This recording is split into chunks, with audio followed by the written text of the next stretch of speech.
calling all daydreamers and date nighters. Come immerse yourself in the rich culture of Texas and dig into our mouth-watering barbecue. Trailblazers can explore our natural wonders. And beach lovers will wonder why they've never felt so relaxed before. You're invited to discover experiences you can only find in Texas. Visit TravelTexas.com and plan your trip today. Let's Texas. Hey everyone, I'm Ross Chastain, and welcome to episode 18 of Ag to Asphalt, presented by LEVRACK and powered by Ag America Media. Remember that full-length episodes can be found on the Like a Farmer YouTube page and under Like a Farmer wherever you listen to your audio podcasts. So today we're going to recap Kansas and the ROVAL, and then we're going to take you on a trip up to Nashoba Valley Winery up in Bolton, Mass, where we'll get an inside look at a award-winning grape growing operation. We're going to learn all things grapes together. I'll answer some of your Ask Ross Anything questions, and then we'll look ahead to Vegas. But first, let's jump into the Smashdown presented by LEVRACK. We're here in the studio at the farm, back from the ROVAL with producer Ben. Hello, Ben. Hey, how are you? Cameraless as always. Yes. Me just looking off into space. Yeah. No eye contact with the camera. Well, for you me, you actually do an okay job with the social clips I've seen. Is you go back and forth, but yeah, there's a lot of addressing me, which is okay. Nobody's mad. I don't think so. Yeah, nobody's mad. Yeah. I got to get a more comfortable chair next year. I do too. Yeah. Based off our conversation last episode. People don't know that we're just sitting on these bar stools. I wish I had a bar stool. They can't even see it. You're on a padded bar stool. There is no padding on this. It is straight wood. It is straight I see cloth. Cedar. There's no cloth. I think that's guarantee. Yeah, it's probably it's cloth from my jeans that I ripped last week or 2 weeks ago on it. Well, Kansas, buddy, how did that go for you? Did you do anything? Did you go? I can't remember. You said you're part-time. Yeah, part-time. Didn't go. Part-time. Yeah. I was not there. I was taking in the sights of New Orleans. Okay. Yeah. Well, Kansas is fun. I stayed an extra day after the race and took into town a little bit. Cool. But yeah, the race, I mean, we basically ran 8th to 12th all day? I think so. Yeah. Like I got up to around 5th on a restart one time and I couldn't stay there. A couple guys passed me and I fell back to the high teens and we got back to around 10th. And at the end, I had 10th locked up and I got tight off of 2 in the last lap and SVG drove by me. So he got the Frosties for the team and for everybody, not me. So that was cool for him, I guess. Yeah, ran really well. I think that was his best oval finish so far. Yes, first top 10. Yeah, so. And paid off with Frosties, so. Yeah, I actually did get one to celebrate his top 10. I don't wait on those days. I get them more often than that. I do. What's your go-to flavor? Chocolate. Chocolate? Yeah, just the regular. Yep. I'll do the new swirls sometimes, but just give me the old-fashioned one. But if I'm going to go with a swirl, it's going to be the brownie batter. Yeah, I'm with you on that. That one's good. I can crunch on the... Yeah. Yep. Yeah, that's good. I don't know if that's sugar or what it is, but it's good. Probably, yeah. I mean, it's all. I mean, the entire thing is sugar, so it's brownie batter. It's yeah, good. Yeah, it is. I have those on really good days and really bad days. Yeah, celebratory and sorrow. Yes, nice for sure. Yeah, so that was kind of it. For Kansas, had some good barbecue out there. I always heard they were known for it, and they don't disappoint. It's good. So. Yeah, they have a lot of good food there. Yeah, I actually do like going to it. I feel like it's an underrated one because it's close enough to the city where you can go check out whatever they have, baseball game or anything. So yeah, I always like it. Well, you wouldn't know, you weren't there, but when I do go, okay. Maybe next year. Then we went into the ROVAL. We were down 13 points. Yep. Going in to Logano, a few more to Briscoe, and we qualified 10th. I thought we could have qualified 6th, or we could have qualified 16th. The lap I put together could have been a little bit better, a little bit worse, and we were kind of right in the middle of where I thought qualifying speed that we had, that I could tie a lap together. So that was good to be right up there, top 15. That's what we needed. And then, we put together a good first stage. I was racing around McDowell a lot, Almendinger early, and my pit crew was amazing. They were on it. Yeah, we split that first stage, which was wild.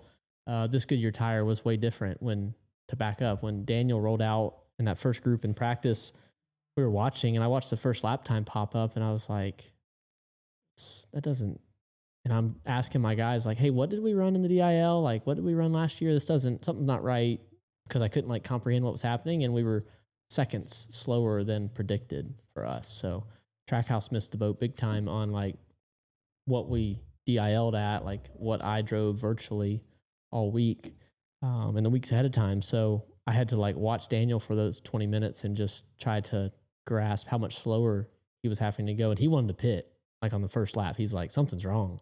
This car is terrible. Turns out he was one of the fastest cars in the first group. But yeah, the tire, it's so different. Like the only way I can describe it, and my guys laugh at me, I'm like, it's like a big marshmallow. It's just like squishy and soft and spongy, and you can just mold it all around the track with little grip. It's pretty wild. So, yeah, we got done with that first pit stop, and then I thought I could roll to the end of pit road and then turn, and you can't do that. I wanted to just get to the yellow line and make sure I beat the 71, and mistake number one on the day happened when I had to back up, not hit the dang pylon. Like, I thought I was going to hit it head on. That's a sharp corner too. Yeah. Because you see a lot of the guys cut down the inside, like right before they get to the line. So. Yeah. If you're just trying to tie the whole out together, like on a green flag stop, you turn early and go right next to the inside wall. But I just want to get to the basically the end line, the timing line. Complete bad decision. Like, should have never done that. Not worth it for one spot. Plus there was a bunch of guys that had shorted the stage, so we were going to start in the top. It was for fourth off pit road, so I was thinking the front two rows versus the third row. Not worth it at all. Obviously, big mistake there. And then we ran out the second stage, so that was really incredible, actually, that we were able to do that and not pit. So it was a little bit shorter with the stage break of stage one, and we ran it all the way through, and we made up time to everybody. Well, to most of the field, probably not Shane, but basically to the 22. We were behind him. He pitted, and we never did, and we ended ahead of him. So that got us a couple more stage points, which put us within 4 spots I had to beat him by at the end, which was very manageable. And we did not do that. I sped on pit road on one of those green flag stops, and then still recovered and was in position. And then on the last lap, I slid through turn 7 and let the 11 by, and it was over from there. Obviously, the last corner, last ditch effort, like that's literally a last ditch effort. I've ever seen it in the dictionary. I didn't break. I broke like half of what I needed to, and I hate that I took out the 11. I knew that it wasn't going to affect his championship stuff, like no points. Like he could give up some, but man, that was a tough decision to make, to try to pass him. And I knew that I needed to pass him, but not let the 22 pass him. So as we were both spinning, I knew it was over. Yeah, and your reverse effort was very popular. But yeah, so I haven't been online much since. So if there's stuff out there, I appreciate, I guess, the good stuff and the bad stuff. But yeah, didn't have much traction, making some smoke and a lot of noise. Yeah, that's tough. Look, I knew that doing a podcast talking about racing weekly or every other week, but me racing every week and then talking about it, I knew there would be tough days, and I knew that like we would have to talk about it. I'll be honest. So I never thought it would be to this magnitude. This is tough. It was a tough moment, and such like the amount of irony is so high. I feel like that Charlotte winning the Coca-Cola 600, the crown jewel race, standing on the front stretch in May, and then backing across the line to miss the playoffs, the round of 8 in the playoffs, and like turning around in that same spot to drive over to pit road. It was all rushing back to me of the high of May and the low of October. Gosh, this sport and this life is it's a humbling thing. So yeah, we showed up though. We're here. Showed up Monday morning, now we showed up here to talk to y'all and record this. So backing up across the line, I could see the red and yellow car drive by me. I mean, it was just like poetic. Where were you at? I think I was at the 88 pit box because trying to watch it on TV because the like where you guys were going to stop, like where they were stopping the playoff cars was like not too far from it. So, Gotcha. I heard Brandon say you need to get him here or something. And I was like, just hold my breath because I was like, I don't know what he's going to do or what's going to happen. But I remember the last time I heard similar words from Brandon on that. So Yeah. He told me at the white flag, he said needed a perfect lap. And I tied together 1 through 6 was perfect and got to 7. And when I downshifted to first, I slid the rear tires and I should have left it in second. It was just a mistake. Decision. I made that decision to go to first and I shouldn't have. And that's where the 11 went by. On the speeding penalty, I do have to, like, out of the 3, that one's probably the most frustrating. The other 2, I made the decision to go straight at the end of pit road and then try to turn. I made the decision to go to first, and that's what let the 11 by. The speeding penalty, so you enter pit road in second gear, and then you go in your box, and it's left foot on the clutch, right foot on the brake, and I click it into first, and I just hold the clutch the whole time, and then I drop the clutch and leave when they're done.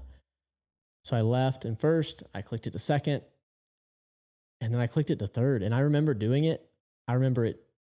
It's just automatic. Like those things, those are just like almost autopilot. And when I realized I was catching the 34 car who was entering pit road on the same lap and had went by me to go to his stall. So Todd's rolling along at the right speed and I'm catching him. I slammed on brakes and looked down and saw the dash said I was in third gear. So that one's more frustrating because I didn't choose to do that. That was just like a muscle memory or like a true mistake. The other one's like, I can live with it because I decided to do it and it didn't work. That one, like complete wrong gear, not the right gear at all. So if the 34 is not on pit road, I think I roll down pit road at whatever third gear speed is for my lights, which really wouldn't have mattered. I already sped. So I sped by 0.21 miles an hour, which is a lot in our world in one zone. And then the next 2 zones are like 10 miles an hour underneath that. So I had slowed down so much trying to give it back, but the zones are short enough. I couldn't. So, but that's it, man.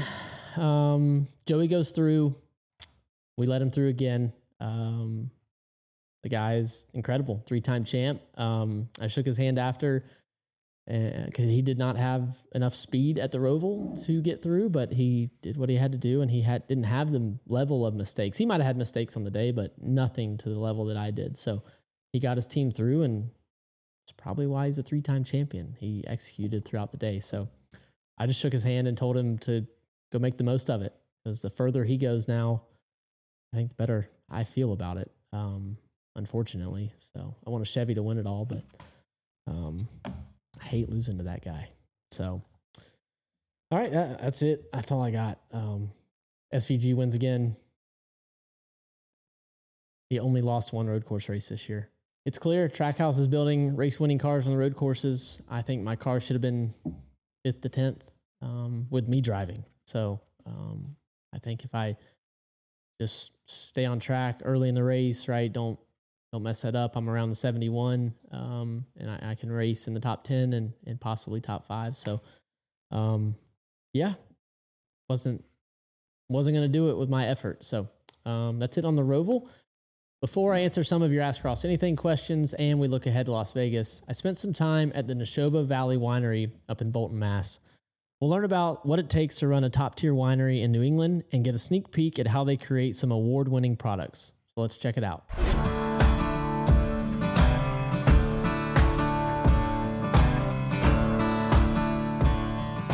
Today, we are boots on the ground in Bolton, Mass at Nashoba Valley Winery with Justin Peltier. Justin, thanks for having us out. Of course, thank you guys.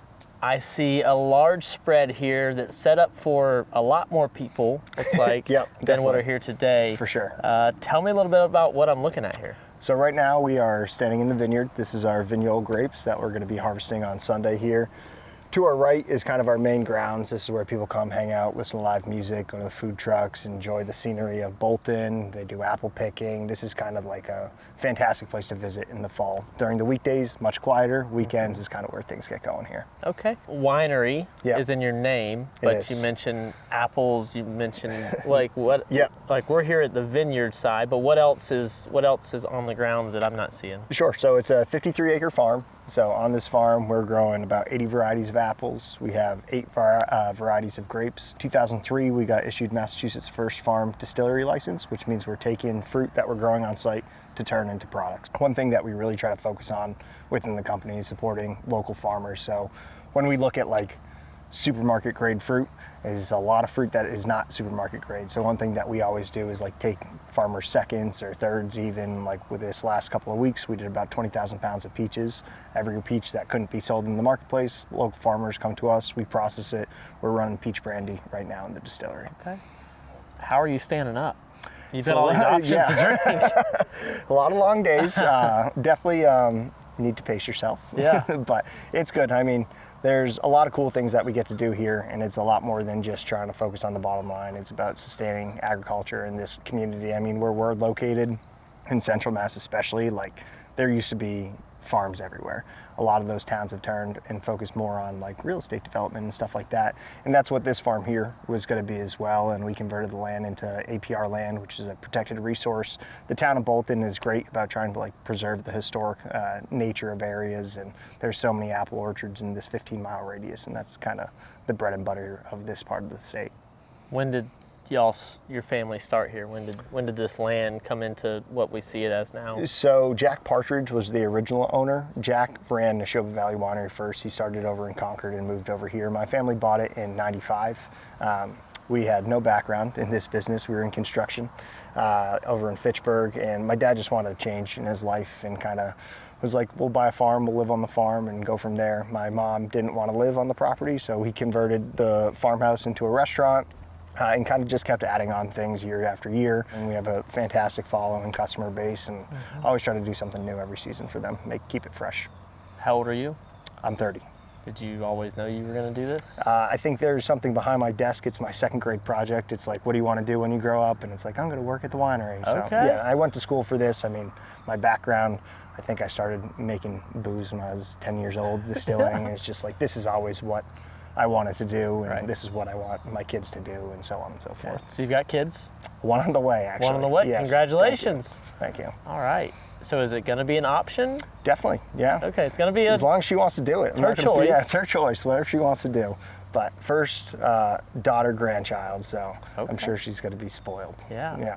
You mentioned the original farmhouse. Your mom didn't want to live on it. Yeah. It's a restaurant. What is that? Did I see an award as well?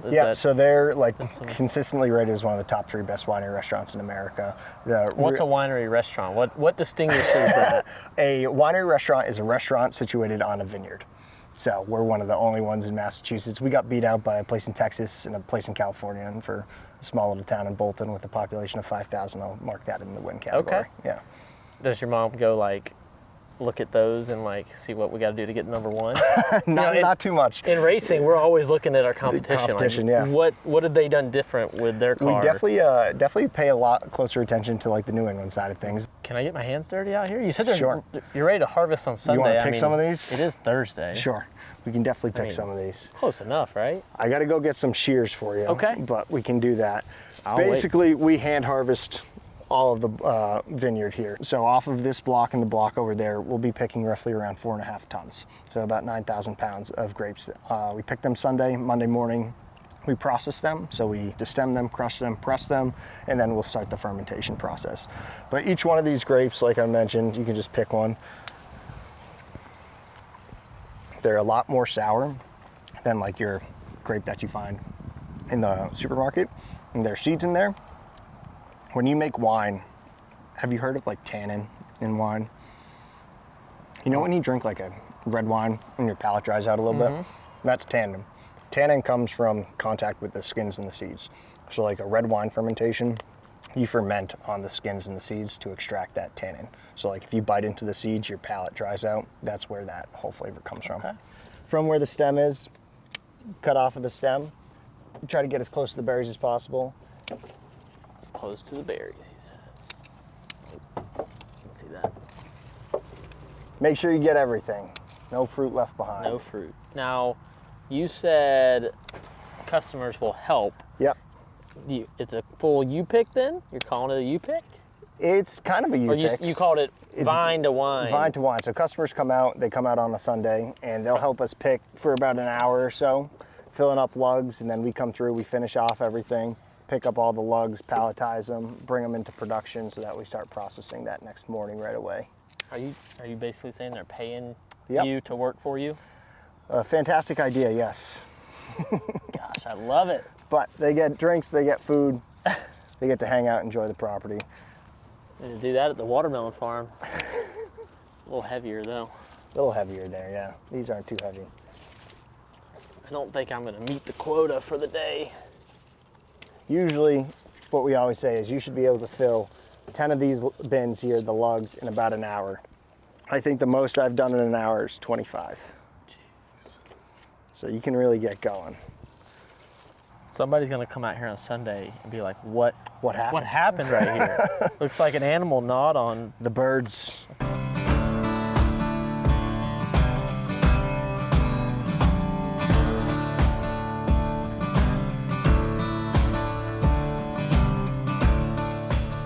So do you know why you still do this? Some days no. Some days, yeah. Some days it's a lot of fun. Some days are harder than others. But I mean, you look around, I could be sitting in an office. This is way better than that. I come to work every day and I like what I do, so I can't complain about that at all. Yeah. How many people does it take to run this? It's very seasonal. So like in this time of the year, we have about 100 staff members. During the winter time is our slowest time of the season. We'll be down to like 25 or so, but 100 is a good number that we always try to shoot for. Man, thank you. Thanks for letting us come out. Yeah, of course. Thank you guys. George Boot wants to say thank you for what you do, Beautiful. continuing to farm. So Thank you very got much. a fresh pair of boots for you. I needed one actually really badly. Well, cycle them in. Thank you. Appreciate it. And thank you for Thank you. showing us around. Yeah, of course. It's awesome. Come to a race sometime. I know. I need to get out there. All right. A big thank you to Justin Pelletier, Nashoba Valley Winery, and Georgia Boots. Now let's answer some of your Ask Ross Anything questions. All right, y'all make sure to keep submitting your questions that I may or may not answer in the comment sections of our full video episodes on YouTube. This week's first question comes from Carrie Fabert, and they ask, how is it that you always wind up in the center of two drivers, causing me stress? And are there any drivers that you don't like being in the center of? A lot of times I get there by opportunity. If they're too wide and the gap opens, a lot of times that's where all the clean air is, and I can basically pack the diffuser with a bunch of air by getting in the center of the two cars and getting a lot of downforce, and then it kind of wedges either on corner entry the outside car up, or it wedges the inside car out of the draft on the exit of the corner at a place like Vegas. So it's usually by design if I enter the center from like the back of two cars. And then two that I don't like doing that around would probably be my teammates. It's high risk, and one car bobbles and you're all crashing. And as the person, like if you're entering the middle of three wide from behind two cars, if they open that up, you're the one increasing the risk of crashing. So it'd be tough to do that to teammates. Depends on when it is in the race, what's on the line. But you'll see a lot of three wide racing this week in Las Vegas. Next up, Nathaniel Moore, 3199, says, man, so cool seeing your podcast. Not really a question, but I think Ben needs a camera too. Yeah, Nathaniel, appreciate you watching. Obviously, if you think he needs a camera, you're not just listening. Yeah, the podcast room here at the barn is a work in progress. Basically, it got worked on. We started filming, and we haven't worked in here again. Like how it's been is it stayed this way all year. So we've been talking about some ideas. Yeah, I have a couple drafts of some stuff that we can do next year with. We're gonna like kind of redo the layout, so we kind of didn't want to like put too much into it if we were going to change it up again for next year. So I think it'll be cool. More comfortable seats. That's a must. Sure. Yeah. Quiet air conditioning. Yep. And quiet heat. Yep. It's gonna be a little more insulated too. Yep. Got a lot of dust and bugs sometimes, but that's okay. We're in a barn. It's a barn. We're at the farm. We're in a barn. Yeah. It adds to it. You're in the middle of a farm. we'll just leave that there. I do have one more that I did add. I forgot to put in there. I'll just read it out loud because I don't think I have it on yours. But this one's from Susie HQ, and it says, "Did it ever bug you growing up that people told you look like your mom?" Yes. As a kid, I did not like that. That didn't make sense to me. Why would you tell? I'm a boy. I don't want to look like a girl. I just didn't want to look like my mom. I think my mom's beautiful. I think she's the best mom that I have ever had, and I love her. And she comes to a ton of races and supports Chad and I in everything we do. And yeah, I don't want to hear that. So don't tell young guys that they look like their moms. I don't know. They would tell me I look like my mom, and they would tell my brother that he looked like my dad. And I was like, well, dang, what the heck? That was a special request from her. Yeah. She wanted that question asked. Yeah. So yeah. She listens every week. She's a big fan. Yeah. That question was from my mom, wasn't it? Yes, it was. Yeah. Susie HQ. Yeah. Oh. Yeah. I didn't catch that. Yeah. You kind of weren't. I'm like, I better just say it. Yeah. All right. Well, hi, Mom. Hope you're having fun over in the mountains and get home safe back to Florida. So, yep, that'll do it for the questions. We didn't even pick that one, but Ben slipped in one from Mom. So, looking at the Vegas, buddy. What you got? You going? I'm not going. I am going to a race. I'm going to Petit Le Mans in Brazelton, Georgia. Oh, Brazelton. Yes. Been there. It's great. Yeah, I'm looking forward to it. We're a week early this year, aren't we? Like our schedule is ending early because normally that's Talladega week. Yeah. I usually go to that a practice day on Wednesday or Thursday. Man. Okay, part-timer. Well, have fun there. Thanks. I have spun a Skip Barber school car down the hill, finishing the lap, and slid onto the front stretch sideways in the rain. And my instructor, Carter Fartuk, who was just in the truck races this weekend at the Roval, he was not impressed with me. He didn't say anything, but he looked over after we slid to a stop, and then he said some things, and he told me to drive it to the pits because I was going way too fast to be downpouring like it was in a hydroplane. So have fun. Las Vegas, buddy, it's going to be a lot of throttle, big mile and a half, windy. I know you're not going, but do y'all like struggle to shoot stuff out there because of the wind? Like when you're... Yeah, you cannot shoot on the outside there. It's Kansas is kind of the same way sometimes because you're like more out in the middle of nowhere, but Vegas is like, even on the infield, like you can feel it a lot. It's, it gets a little hairy, especially like, cause we can go up on the roof too. And like, I did that once and I was like, I'm good. Never again. I'm not like too bad about heights, but the wind definitely makes you feel like you have to like brace yourself. Yeah, so it'll do you affect feel it in the cars a lot. Yeah, it'll affect the cars. Like in qualifying, if in Gen 7, I've noticed, and they might have had this in Gen 6, but I wasn't in the series. But if we have a headwind down the front, if it's the wind's blowing like from the strip out to the racetrack, and we have a headwind, then we can carry more throttle in turn 1, and then we get to turn 3, and we have to be off the gas more. Like it's a noticeable thing. So we check that right before I go out in qualifying to see which way the flag's blowing. Like they've got the data like on their computers, and they've got a lot of information from the National Weather Service and a lot of things. But then the last thing that the engineers and field surgeon do is look up at the flag and give me a final like flag check of which way it is and how fast they think it's blowing. So a lot of bumps around the bottom, bumps around the top of 1 and 2 as well. It's the smoothest through the middle, and then 3 and 4 is pretty uniform bump wise, but you see guys ripping the fence a lot. Depending on the tire, sometimes we're right on the white line, long into the run, and sometimes we're all the way at the wall, and sometimes it's just in the middle. I don't know if we chase like where there's less rubber or where it's cooler. It's kind of hard to tell. The same couple of guys tend to run really good there, so a lot of work on my end to be more like them and how they approach the weekend and what they're doing behind the wheel, gas, brake, steering, all that. So we'll see. A lot of motivation on this side of the microphone. Yeah, that's. Did you see what my note was? My only note about Vegas. I did. For those who can't see it, because nobody can, Ben said, "Just go win the thing." So appreciate the motivation, buddy. You're welcome. I'll be cheering on from Brazelton. Man, All right, everybody. That's going to do it for this week's episode of Ag to Asphalt, presented by LEVRACK and powered by Ag America Media. Tune in to Vegas this Sunday at 5:30 p.m. Eastern Time on USA. And if you're coming to Vegas this weekend, Saturday I'll be out at my merch hauler from 12 to 12:30. And Sunday I'll be at the Nevada Highway Safety booth from 10 to 11 a.m. Subscribe to Like a Farmer on YouTube, where new episodes drop every other Thursday. Leave a rating on Apple Podcasts and Spotify, and we'll see you in the next episode.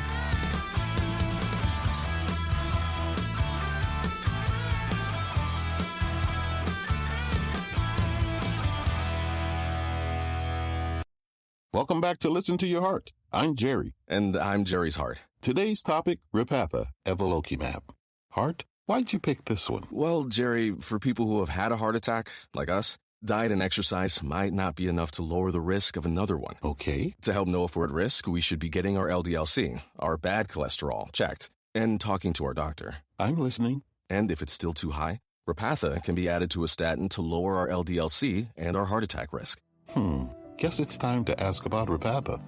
Do not take Repatha if you're allergic to it. Serious allergic reactions can occur. Get medical help right away if you have trouble breathing or swallowing, swelling of the face, lips, tongue, throat, or arms. Common side effects include runny nose, sore throat, common cold symptoms, flu or flu-like symptoms, back pain, high blood sugar, and redness, pain, or bruising at the injection site. Listen to your heart. Ask your doctor about Repatha.